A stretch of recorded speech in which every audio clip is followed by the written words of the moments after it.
पहिला प्रश्न तुमच्या समोर. आपल्याला एखादा संदर्भ परिचित किंवा अपरिचित असला तरी वर्गीकृत संदर्भ चर्चेत भाग घेणे व त्याचे प्रभावशाली सादरीकरण करणे हे कशाशी संबंधित आहे? काय विचारलेत आपल्याला? तर आपल्याला विचारलंय की आपल्याला एखादा संदर्भ परिचित किंवा अपरिचित असला आणि वर्गीकृत संदर्भ चर्चेत भाग घेतला व त्याचे प्रभावशाली सादरीकरण केले तर हे कशाशी संबंधित असेल? ठीक आहे. तर काय काय पर्याय बघूया आपण. पहिला आहे वाचन, दुसरा आहे इंटरनेट सर्फ करणे किंवा इंटरनेटचा सतत वापर करणे, वेगळ्या दृष्टिकोनातून परत लिखाण करणे. बघा वाचन इथं होऊ शकत नाही, कारण आपल्याला इथं काय सांगितलेलं आहे, संदर्भ चर्चा, चर्चेचा विषय, त्याच्यामुळे वाचन फक्त ही एकच साईडची पद्धत आहे, म्हणजे एक व्यक्तीच वाचन करू शकतो, त्याच्यामुळे वाचन येऊ शकत नाही. ठीक आहे, हा पर्याय चुकीचा वाटतोय. इंटरनेट सर्फ करणे हे पण एक वैयक्तिक कार्य आहे, त्याच्यामुळे ग्रुपमध्ये हे होऊ शकत नाही, त्याच्यामुळे हे पण चुकीचं ठरणार आहे. संदर्भ चर्चा म्हणजे इथं असं आपल्याला दिसतंय की खूप सारे व्यक्ती याच्यात चर्चेमध्ये सहभागी झालेले आहेत. पर्याय तिसरा बघा, वेगळ्याच दृष्टिकोनातून परत लिखाण करणे. बघा लिखाणाचा इथं काहीच उल्लेख नाहीये, पण पर्याय क्रमांक 4 इथं आपल्याला बरोबर वाटतोय, मौखिक संभाषण. कारण मौखिक संभाषण म्हणजे संभाषण करताना त्याच्यात 1 किंवा 2 किंवा 3 व्यक्ती सामील होऊ शकतात, त्याच्यामुळे मौखिक संभाषण पर्याय क्रमांक 4 हे आपलं बरोबर उत्तर असणार आहे. चला पुढे जाऊया. तुम्ही पण तुमचा स्कोर किती होतो हे कमेंट बॉक्समध्ये सांगत चला, की पूर्ण व्हिडिओ झाल्यानंतर तुमचा स्कोर 15 पैकी किती आलेला आहे. ठीक आहे, चला पुढचा प्रश्न.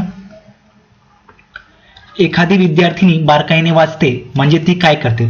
बघा इथं एखादी विद्यार्थिनी म्हणा किंवा विद्यार्थी म्हणा किंवा स्टुडंट म्हणा, जर ती बारकाईने वाचत असेल तर ती नेमकं काय करते आपल्याला हे विचारलेलं इथं. तर पर्याय क्रमांक 1 बघूया आपण. पुस्तकातील सर्वसाधारण माहिती, संकल्पना किंवा सारांश मुद्दे याच्यावर नजर टाकते.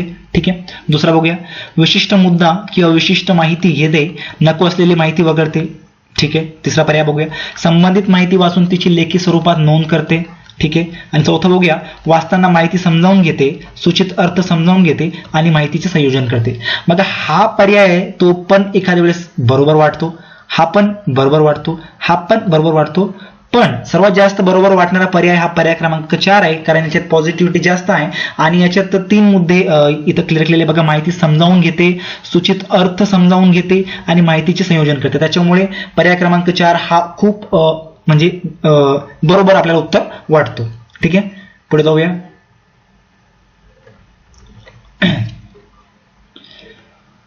विद्यार्थ्यांची अभिवृत्ती आणि मूल्ये यांचे मूल्यमापन करण्याचे सर्वात प्रभावी साधन टिंब किंवा डॅश डॅश आहे. तर काय आहे बघा, सारांश चाचणी, प्रासंगिक नोंदी, संचयिका किंवा घटक चाचणी. काय वाटते तुम्हाला? तर याचं बरोबर उत्तर हे संचयिका आहे. ठीक आहे. विद्यार्थ्यांची अभिवृत्ती आणि मूल्य यांचे मूल्यमापन करण्याचे सर्वात प्रभावी साधन असते, त्याला संचयिका असे म्हणतात. ठीक आहे. सारांश चाचणी पण होणार नाही, प्रासंगिक नोंदी पण होणार नाही आणि घटक चाचणी पण होणार नाही. घटक चाचणी तरी एक परीक्षा असते. ठीक आहे. चला पुढे जाऊया. प्रश्न क्रमांक 109. इयत्ता दुसरीचे विद्यार्थी स्वतंत्रपणे वाचू शकतात का नाही हे शिक्षकाला जाणून घ्यायचे असल्यास त्यासाठी शिक्षकाने करावयाचे सूचक निरीक्षण आहे. म्हणजे एखाद्या वर्गातील विद्यार्थी दुसरी वर्गाचे विद्यार्थी स्वतंत्रपणे एक एकटे वाचू शकतात की नाही हे जर शिक्षकाला जाणून घ्यायचे असेल तर शिक्षकाने काय करायला पाहिजे? तर आपल्याला इथं हे विचारलेलं आहे. तर बघूया पर्यायामध्ये काय आहे. तर विद्यार्थी विषय परिच्छेद मांडणी क्रमवार सांगतो हे पाहणे, किंवा परिच्छेदाचा सारांश सांगतो हे पाहणे, किंवा शब्दांवरून क्रमवार नजर फिरवतो आणि कठीण शब्दांवर आणि अडचण आल्यास तिथे बोट ठेवतो हे पाहणे, किंवा परस्पर संबंध दर्शवण्यासाठी सर्वनाम आणि उभयान्वयी अवयवांचा वापर करतो हे पाहणे. बघा इथं आपल्याला इयत्ता दुसरीचा विद्यार्थी सांगितलेला आहे. ठीक आहे. तर दुसरीचा विद्यार्थी तुम्हाला माहिती आहे तो किती म्हणजे शिकलेला असू शकतो, किती त्याला नॉलेज असतं हे आपल्याला पर्यायामधूनच कळते. बघा विषय किंवा परिच्छेदाची मांडणी हे आपण त्याच्याकडनं त्याची आपण उमेद करू शकत नाही, त्याच्यामुळे हा पर्याय चुकतो. परिच्छेद सारांश सांगतो हे पाहणे हे पण आपण त्याच्याकडून अपेक्षा बाळगू शकत नाही, कारण परिच्छेदाची सारांश सांगणे ही खूप मोठी गोष्ट आहे, दुसरीचा विद्यार्थी हे करू शकत नाही. चौथा पर्याय बघा, परस्पर संबंध दर्शवण्यासाठी सर्वनाम आणि उभयान्वयी अवयवांचा वापर करतो. बघा दुसरीच्या विद्यार्थ्याला सर्वनाम आणि उभयान्वयी अवयव काय आहेत हे सुद्धा माहित नसणार आहे, कारण व्याकरण काय विषय असतो हे तुम्हाला त्याला माहित नसतो. त्याच्यामुळे पर्याय क्रमांक 3 हा अगदी बरोबर उत्तर आहे, कारण इथं दिलेलं बघा शब्दावरून क्रमवार नजर फिरवतो. बघा पहिलेचे दुसरेचे विद्यार्थी नजर फिरवण्यास सुरुवात करतात आणि जिथे त्यांना अडचण येत असेल तिथे ते बोट ठेवतात. तर पर्याय क्रमांक 3 हा एकदम बरोबर उत्तर आहे. ठीक आहे. चला पुढच्या प्रश्नाकडे जाऊया. आपण आता जरी चॅनलला सबस्क्राईब केलं नसेल तर प्लीज चॅनलला सबस्क्राईब करा. आपल्या सर्व या PDF आहेत तुम्हाला आपल्या टेलिग्राम ग्रुपवर मिळतील. एक्झाम युती डिस्क्रिप्शन बॉक्समध्ये लिंक दिलेली आहे, तर तिथून तुम्ही नाही गेले तरी तुम्ही डायरेक्ट टेलिग्रामवर सर्च करू शकता एक्झाम युती, तर तुम्हाला चॅनल आपलं मिळून जाईल. ठीक आहे. तर बघा प्रश्न क्रमांक 110. बोलणे हे बऱ्याच वेळा गृहीत कौशल्य मानले जाते कारण पर्याय क्रमांक 1 सर्वसाधारण निकोप प्रकृतीच्या व्यक्तींमध्ये ते नैसर्गिकरित्याच विकसित होते. शिक्षक सर्वसाधारणपणे ही विद्यार्थ्यांची जबाबदारी आहे असे मानतात. शैक्षणिक साहित्याचा वापर केल्याशिवाय वर्गात भाषा शिकविताच येत नाही किंवा फक्त मातृभाषाच उत्तम प्रकारे शिकता येते. काय वाटते तुम्हाला 110 क्रमांकाच्या प्रश्नाचं उत्तर? तर बघा, शिक्षक सर्वसाधारणपणे ही विद्यार्थ्यांची जबाबदारी असे मानतात, नाही, हे पण नाही. शैक्षणिक साहित्याचा वापर केल्याशिवाय वर्गात भाषा शिकविताच येत नाही, हे पण चुकीचं आहे. असं काहीच नाही की तुम्ही शैक्षणिक साहित्य वापरलास तेव्हाच तुम्हाला भाषा शिकविता येते. भाषा एक माध्यम आहे, हे तुम्ही कसंही म्हणजे विद्यार्थ्यांना शिकवू शकता. ठीक आहे. आणि पर्याय क्रमांक 4 फक्त मातृभाषाच उत्तम प्रकारे शिकता येते, हे पण चुकीचं आहे. जर असं असलं असतं की फक्त मातृभाषाच उत्तम प्रकारे शिकवता आली असती तर गणित विज्ञान हे जे विषय ते विद्यार्थ्यांना शिकताच आलेच नसते. त्याच्यामुळे सर्वप्रथमचा पर्याय हा एकदम बरोबर वाटतोय. सर्वसाधारण निकोप प्रकृतीच्या व्यक्तींमध्ये ते नैसर्गिकरित्याच विकसित होते. ठीक आहे. बोलणे ही प्रक्रिया नैसर्गिकरित्याच विकसित होत असते. ठीक आहे. चला प्रश्न क्रमांक 111 बघूया. प्रश्न क्रमांक 111 आहे. 5 वेगवेगळ्या लोकांनी शाळेविषयी केलेली ध्वनिमुद्रित विधाने ऐका, नंतर 30 विधाने वाचा. अ, ब, क, ड आणि ई हे वक्ते आणि 1 2 3 4 5 ही त्यांची विधाने यांची एकाच एक संगती लावा. आता हीच विधाने दुसऱ्यांदा ऐका. ही कृती लक्ष्य भाषेतील डॅश डॅश याच्याशी संबंधित आहे. बघा इथं काय म्हटलेलं आहे की 5 व्यक्ती आहेत, अ, ब, क, ड आणि ई. या 5 लोकांची 1 2 3 4 5 ही त्यांची विधाने आहेत आणि हे काय आहेत तर हे व्यक्ती आहेत. आता इथं काय म्हटलेलं आहे, यांची विधाने एकाच एक संगती लावा. आता हीच विधाने दुसऱ्यांदा ऐका. ही कृती काय असते? तर बघा, वाचनाची दूरगामी प्रक्रिया असते का? नाही. विद्यार्थ्यांची अध्ययन क्षमता असते का? नाही. परत ऐकण्या अगोदर वाचन प्रक्रिया असते का? नाही. तर श्रवण क्षमता चाचणी, याला काय म्हणतात? याला श्रवण क्षमता चाचणी असं म्हणतात. ठीक आहे. चला पुढे जाऊया. प्रश्न क्रमांक 112. भाषा संपादनाच्या दृष्टीने शब्दसंग्रहात वाढ म्हणजे काय? तर बघा, व्याकरण विकासाची पायरी होय, वाक्यरचना संपादनूक होय, सामाजिक इतर शब्दांची संपादनूक होय किंवा भाषा संपादनुकीची प्रेरणा होय. तर याच्यात बरोबर पर्याय कोणता आहे? तर पर्याय क्रमांक 3 सामाजिक व इतर शब्दांची संपादनूक म्हणजेच भाषा संपादनाच्या दृष्टीने शब्दसंग्रहात वाढ होणे होय. ठीक आहे. चला प्रश्न क्रमांक 113.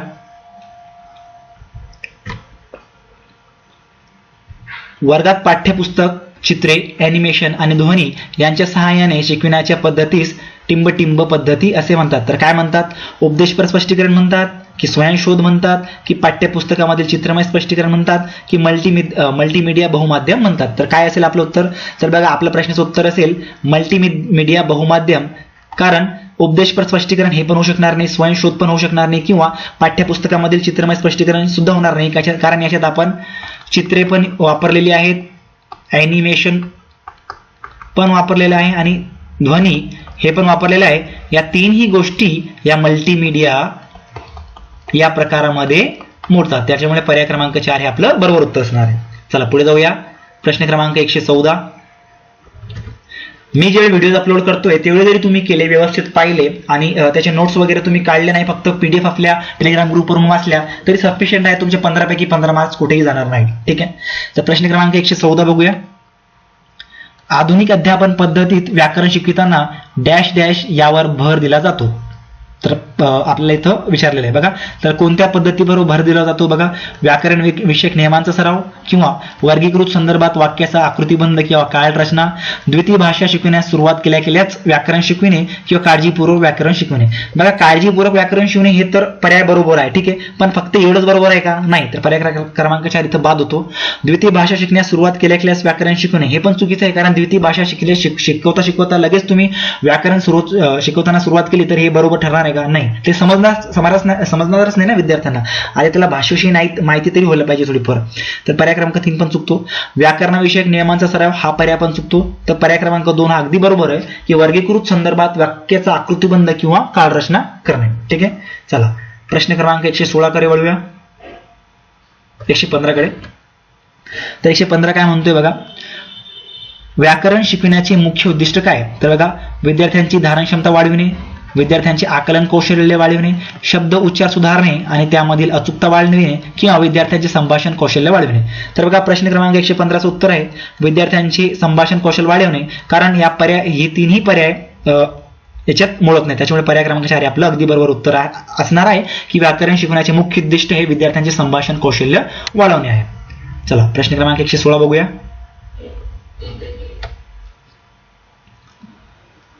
इयत्ता चौथीला दुसरी भाषा शिकविताना त्या भाषेतील कोणता मजकूर घ्यावा यासाठी खालीलपैकी कोणता निकष वापरावा? तर सुसंगतता, डौलदार भाषा, संदिग्ध भाषा, उत्तरासाठी आवश्यक असणारी शब्दसंख्या. बघा, पर्याय क्रमांक 4 हा पण चुकीचा आहे, पर्याय क्रमांक 3 संदिग्ध भाषा हा पण चुकीचा आहे, पर्याय क्रमांक डौलदार भाषा हा पण चुकीचा आहे. तर याला सुसंगतता असे म्हणतात, कारण इयत्ता चौथीला दुसरी भाषा शिकवताना त्या भाषेतील कोणता मजकूर घ्यावा हे आपण निवडताना जी प्रक्रिया करतो याला सुसंगतता असे म्हणतात. बाकीचे पर्याय हे चुकीचे आहेत. प्रश्न क्रमांक 117 कडे जाऊया. प्रश्न क्रमांक 117 म्हणतोय की नाट्य सादरीकरणाच्या उपक्रमातून विद्यार्थ्यांचे भाषिक कौशल्य वाढविण्यासाठी तो उपक्रम तर तांत्रिक उपकरणाच्या सहाय्याने सादर केलेल्या उपक्रमांपेक्षा जास्त परिणामकारक असावा, की मूल्यमापन आणि संपादन यांच्याशी संबंधित असावा, की पाठ्यपुस्तकाचा कमीत कमी वापर करणारा असावा, की जास्त वाचन करण्यासाठी प्रवृत्त करणारा असावा. तर काय असेल आपलं उत्तर? तर बघा, जास्त वाचन करण्यासाठी प्रवृत्त करणारा असावा का? तर नाही. पाठ्यपुस्तकाचा कमीत कमी वापर करणारा असावा का? तर नाही. तर तांत्रिक उपकरणाच्या सहाय्याने सादर केलेल्या उपक्रमांपेक्षा जास्त परिणामकारक असावा की नाही? पण पर्याय क्रमांक 2 हे बरोबर आहे की मूल्यमापन आणि संपादन यांच्याशी संबंधित तो असायला पाहिजे. कारण पर्याय क्रमांक 1, 3 आणि 4 यामध्ये काहीतरी लिमिट्स आहेत, पण पर्याय क्रमांक 2 हे लिमिटलेस आहे. तिथं फक्त मूल्यमापन आणि संपादन याच्यावर दिलेलं आहे. त्याच्यामुळे पर्याय क्रमांक 2 हे आपलं बरोबर असणार आहे. चला प्रश्न क्रमांक 118 कडे जाऊया. तर भाषाशास्त्रानुसार भाषेचा नियामक हेतू म्हणजे काय? तर स्थानिक लोकांप्रमाणे उच्चार करणे, की भाषा शिकविणे आणि शोध लावणे, भाषेचा वापर करून इतरांचे वर्तन नियंत्रित करणे, की संपर्कासाठी भाषा वापरणे. काय वाटतं तुम्हाला? तर बघा, स्थानिक लोकांप्रमाणेच उच्चार करणे हे आहे का? कारण स्थानिक लोक रानटी भाषेचा वापर सुद्धा करतात, विदाऊट ग्रामर सुद्धा यूज करतात. त्याच्यामुळे तसं जर करायचं असतं तर आपल्याला भाषाशास्त्राचा नियामक हेतू माहित करण्याची काही गरज असलेली नसते. त्याच्यामुळे पर्याय क्रमांक 1 चुकतो. भाषा शिकविणे आणि शोध लावणे हे त्याचा हेतू असू शकतो का? हे पण नाहीये. फक्त संपर्कासाठी भाषा वापरणे हा हेतू असू शकतो का? हे पण नाही. तर पर्याय क्रमांक 3 हे अगदी बरोबर आहे की भाषेचा वापर करून इतरांची वर्णन नियंत्रित करणे, इतरांना सुधारणे किंवा त्यांच्या भाषा शैलीत विकास करणे हे भाषाशास्त्रानुसार भाषेचा नियामक हेतू आहे. पुढे जाऊया. प्रश्न क्रमांक 119. अध्यापन करताना सोप्याकडून अवघडाकडे जाणे ही संकल्पना वापरली जाते. काही कारणामुळे विद्यार्थ्यांना संकल्पना समजली नाही तर ती संकल्पना कशी समजावून सांगावी? तुम्ही एक शिक्षक असाल तर तुम्हाला हा प्रश्न विचारलेला आहे. तर असं ग्राह्य धरा की तुम्ही एक शिक्षक आहात आणि तुम्ही विद्यार्थ्यांसोबत काय कराल जेव्हा काही कारणांमुळे तुम्हाला विद्यार्थ्यांना एखादी संकल्पना शिकवता आली नाही तर तुम्ही त्यांना ती संकल्पना कशी समजावून सांगाल? तर पर्याय क्रमांक 1 म्हणते व्याख्यान पद्धती किंवा अथवा चित्रदर्शन. बघा, हा पर्याय चुकीचा असेल, कारण व्याख्यान पद्धती ही मोठ्या विद्यार्थ्यांना दिली जाते. त्याच्यामुळे लहान इथं आपण पेपर क्रमांक 1 देतोय, त्याच्यामुळे 1ली ते 5वीच्या विद्यार्थ्यांचा इथं विचार चालू आहे. त्याच्यामुळे पर्याय क्रमांक 1 चुकेल. खूप प्रभावशाली चित्रदर्शन परंतु व्याख्यान नाही, हे पण चुकीचं ठरेल. व्याख्यान आणि अथवा संबंधित वस्तू हाताळणी पद्धती हे पण चुकीचं ठरेल. पण पर्याय क्रमांक 4 म्हणते बघा, चित्रदर्शन आणि संबंधित वस्तू हाताळणी पद्धत परंतु व्याख्यान नाही. हा पर्याय एकदम बरोबर आहे, कारण इथून व्याख्यान हे वगळण्यात आलेलं आहे. व्याख्यान हे 1ली ते 5वी त्या विद्यार्थ्याला समजणार नाही. त्याच्यामुळे चित्रदर्शन समजेल, वस्तू हाताळणी समजेल, पण व्याख्यान नाही. तर या दोन्ही गोष्टींमुळे तो विद्यार्थी ती संकल्पना चांगल्या प्रकारे समजू शकतो. त्यामुळे पर्याय क्रमांक 4 हे आपलं बरोबर उत्तर असणार आहे. चला आजच्या व्हिडिओचा आपला शेवटचा प्रश्न बघूया. वेगवेगळी मातृभाषा असणाऱ्या विद्यार्थ्यांच्या वर्गामध्ये सुसंवादी अध्ययन पर्यावरण निर्माण करण्यासाठी खालीलपैकी कोणते कौशल्य वापरावे? बघा, इथे विचारलेलं आपल्याला की एक वर्ग आहे, तिथं खूप सारे विद्यार्थी आणि विविध भाषा मातृभाषा त्यांच्या आहेत. जसं की काही विद्यार्थी मराठी मातृभाषेचे आहेत, काही हिंदीचे आहेत, काही उर्दूचे आहेत. तर अशा वर्गामध्ये सुसंवादी अध्ययन पर्यावरण निर्माण करण्यासाठी खालीलपैकी कोणते कौशल्य एका शिक्षकाने वापरावे? तर बघूया. लक्ष्य भाषेचा पद्धतशीर वापर करावा. हा पर्याय चुकीचा वाटतो, कारण जर विद्यार्थ्यांना इंग्रजी शिकवायची असेल, ठीक आहे, तर फक्त इंग्रजीचाच त्यांनी शिक्षकाने वापर केला तर त्या विद्यार्थ्यांना समजणार आहे का? नाही. त्याच्यामुळे पर्याय क्रमांक 1 चुकतो. पर्याय क्रमांक 3 बघूया. लक्ष्य भाषेत न बोलल्यास विद्यार्थ्यांना दिली जाणारी सवलत नाकारणे. हे बघा, हे पण चुकीचं आहे. मधून मधून मातृभाषेचा वापर करण्यास परवानगी देणे, हे पर्याय बरोबर वाटतंय, पण पर्याय क्रमांक हा 2 सगळ्यात जास्त चांगला वाटतोय, कारण अध्ययन प्रक्रिया आणि संभाषण प्रक्रिया वाढविण्यासाठी संरचित आंतरक्रिया करणे. तर पर्याय क्रमांक 2 हा आपला इथं बरोबर असणार आहे. ठीक आहे, तर तुमचा स्कोर काय आलेला आहे हे सगळ्या व्हिडिओ झाल्यावर तुमचा स्कोर किती आलेला आहे तुम्ही कमेंट बॉक्समध्ये मला सांगा, जेणेकरून तुम्हाला पण कळत जाईल की तुमची इथं याच्यामध्ये काय ती बदल होत आहेत, किती मार्क्स वाढतात किंवा कमी होत आहेत. ठीक आहे, तर आजच्या व्हिडिओमध्ये एवढंच. आतापर्यंत जर तुम्ही सबस्क्राईब केलं नसेल, व्हिडिओला लाईक केलं नसेल तर लाईक करा, सबस्क्राईब करा आणि व्हिडिओला शेअर करा. धन्यवाद.